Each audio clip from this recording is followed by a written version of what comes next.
Jiaotong, part of the legendary Southern Silk Road, home to China's Grand Canyon, breathtaking waterfalls, the famous Chinese herb tianma, and soul-rejuvenating hot springs. Jiaotong, China's city of unique charm. Saturday, September 24th on ABC 7.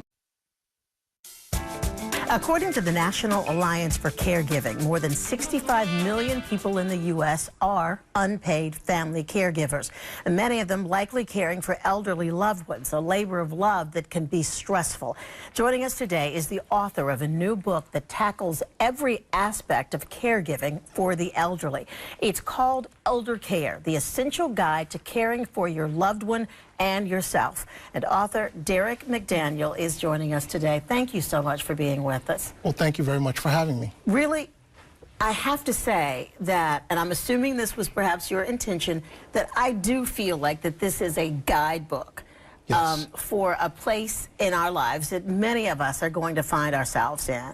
Very definitely. And why don't you just explain to us first why it was important with you to share all the things that you learned going through this process? Okay. Well, the reason that I wrote the book and the reason it was so important for me to share this information is because when I did go through it with my grandmother, I couldn't find a resource out there that provided the answers that I needed.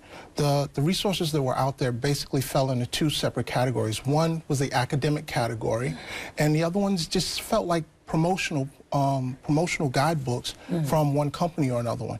So nothing really spoke to me about the actual practical questions that I had. So I ended up becoming a member of the eldercare industry from the things that I learned while caring for my grandmother. And I continued to look for resources for clients. I never found one, so I eventually decided just to write the book myself. Yeah. And the book is an interesting combination of questions that I had and then answers that I could provide as an industry professional. And honestly, it is an easy read. Which is the objective of a book like this. And it was so personal. That was one of the things I liked about it. And it really did make me think of some things that, quite honestly, I think a lot of us put off as long as we can. Very definitely. Because we don't want to have to think about suddenly, becoming almost a parent to our parent. Yes. Now, you went through this with your grandmother. Yes. Which I found really endearing. It was informative. But it also gives, I think, the book its heart, because you talked about some of the stuff was funny. I laughed about it. Yeah. And now, is that why you felt like you really had something to share with other people? Because the experience, you said it opened you up in so many ways, caring for your grandmother. Well, it really did. When this process started, I was not intending to become a caregiver. The long and short of it is my mother was sort of the designated caregiver for my grandmother in our family, and then she passed away unexpectedly. And when that happened, the mantle of caregiving sort of fell to me. And at that time, I was working on Wall Street, I was teaching at NYU, and this was a shock to the system, so to speak. Yeah. And the truth of the matter is, though, right now in America, 1 in 3 adults identify themselves as being a caregiver. The most recent survey is that 46% of adults say that they expect in their lifetime to be a caregiver to an elderly person. So this impacts so many different people in so many different ways. But I think a lot of people are probably ill prepared to take on the job, because there's so many things: the financial aspect, the emotional aspect, the medical aspect, the physical. There's so many things that you need to know. And in your book, you really walk people through those various things. You know, getting a power of attorney, perhaps. You know, having to deal with, who the beneficiaries are in a given situation. Another important one, I think, that you point out that some of us probably downplay and aren't prepared for is having to negotiate with siblings and other family members about who's doing what. And all of this, you lay it out and you make it seem like, honestly, after reading through the book, I thought, it is doable. Yes. It's difficult, but it's doable.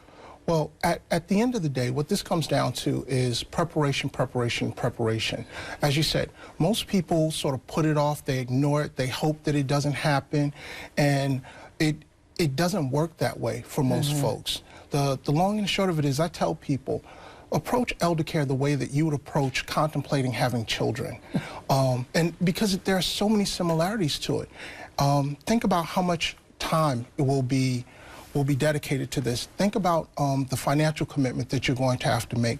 Think about the adjustments that you're going to have to make. To your life. And if once you start thinking about it, then you can start putting things in place, because at the end of the day, the amount of preparation that you put into eldercare will very definitely define the standard of care that your loved one receives and the impact that it will have upon you in terms of stress and aggravation.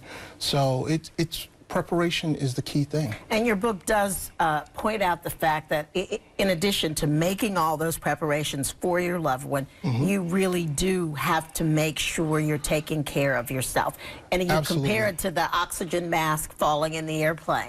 If the mask comes down, you put yours on first, and then you help everybody else. Well, you can't care for someone else if you've passed out from oxygen deprivation. And that's what it really comes down to, because no matter what your situation is, whether you're caring for a person at home or whether they're in some sort of long-term residential facility and you have people hired to take care of them, you will always be your care recipient's primary caregiver. And so it's really important that you take care of yourself. When you look at the caregivers, most people get so invested in caring for their loved one that they forget to take care of themselves. And just a few facts that are really important here. Caregivers have higher incidences of serious illnesses. Depression is a huge issue. 40 to 70% of people who are caregivers say that they suffer from depression. And by the way, a great book that we recommend to a lot of folks on that one is Terry Williams' Black Pain. On that one, and I dedicate a chapter in the book to depression because it is such a big thing.